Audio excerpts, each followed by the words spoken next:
बिस्मिल्लाहिर्रहमानिर्रहीम अल्लाहुम्मा सल्लि अला मुहम्मदिन व आलि मुहम्मद वजिल फराजहुम व सहलन मखरजहुम। तारीख़ में एक ज़माना ऐसा भी गुज़रा है कि जब कमसिन बच्चियों को उनकी माँओं की गर्म आगोश में सुलाने की बजाय कब्र की ठंडी गोद में सुला दिया जाता था। उसी ज़माने में परवरदिगार आलम ने अपने हबीब अपने आखिरी रसूल सल्लल्लाहु अलैहि वसल्लम को 27 रजबुल मुरज्जब को हुक्म दिया कि अहले दुनिया को हिकमत की तालीम दें।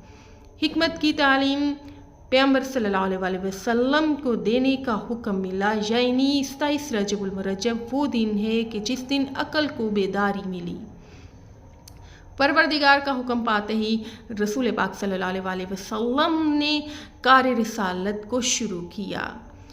आज के दिन, आज की शब, अगर कोई चाहता है कि हिकमत नबूवत से, हिकमत नबवी से ख़ुद को मनव्वर करे, इस नूर हिकमत से ख़ुद को मनव्वर करे, तो उसे चाहिए कि सबसे पहले रसूल पाक सल्लल्लाहु अलैहि वसल्लम की इस हदीस मुबारका को गौर व फ़िक्र से समझने की कोशिश करे, जिसमें पैगंबर इस्लाम सल्लल्लाहु अलैहि वसल्लम ने फरमाया कि अना मदीनतुल हिकमा व अलीयुन बाबुहा, मैं हिकमत का शहर हूँ और अली इसका दरवाज़ा है।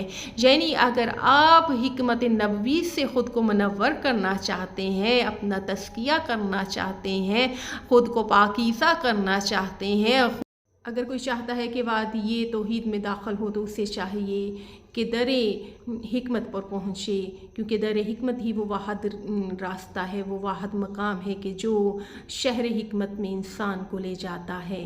ये माह रजब में अगर आपके हिस्से में, अगर किसी के हिस्से में मोहब्बत अली इब्न अबी तालिब का रिज़्क आ जाता है, तो वो ही शख्स माह शबान की बरकतों को समेटने की इस्तेदार रखता है। क्या खूबसूरत सिलसिला है माह रजब और माह शबान का। पैगंबर ने फरमाया कि शाबान मेरा महीना है।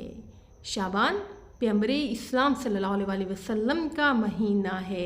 जो शख्स रजब में अली इब्न अबी तालिब की मार्फत हासिल करता है, उनकी मोहब्बत हासिल करता है, वही माह शबान में इस मकाम पर पहुंच सकता है कि नबूवत की गहराइयों को, नबूवत की मार्फत को पा सकता है। परवरदिगार आलम से दुआ है कि परवरदिगार आलम हमें मारफत मोहम्मद व आले मोहम्मद का वसी रिज़्क अता फ़रमाए।